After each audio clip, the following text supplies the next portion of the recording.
একবার তুমি ভালোবাসতে চেষ্টা করো, দেখবে নদীর ভেতরে মাছের বুক থেকে পাথর ঝরে পড়ছে। পাথর পাথর পাথর, আর নদী সমুদ্রের জল।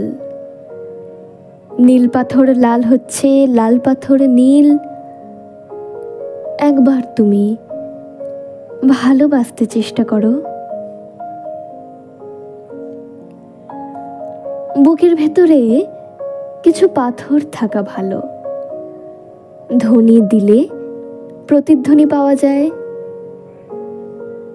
সমস্ত পায়ে হাঁটা পথই যখন পিচ্ছিল, তখন ওই পাথরের পাল একের পর এক বিছিয়ে যেন কবিতার নগ্ন ব্যবহার, যেন ঢেউ, যেন কুমোরটুলির শালমা চুমকিয়ে জড়ি মাখা প্রতিমা।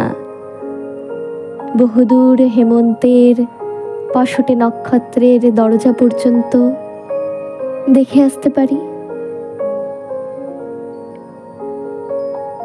বুকের ভেতরে কিছু পাথর থাকা ভালো। চিঠিপত্রের বাক্স বলতে তো কিছু নেই, পাথরের ফাঁকে ফোকরে রেখে এলেই কাজ হাসিল।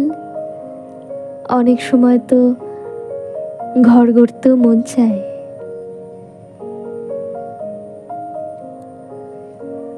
মাছের বুকের পাথর ক্রমেই আমাদের বুকে এসে জায়গা করে নিচ্ছে। আমাদের সবই দরকার। আমরা ঘরবাড়ি গড়ব, সভ্যতার একটা স্থায়ী স্তম্ভ তুলে ধরব। রূপলি মাছ পাথর ঝরাতে ঝরাতে চলে গেলে একবার তুমি ভালোবাসতে চেষ্টা করো।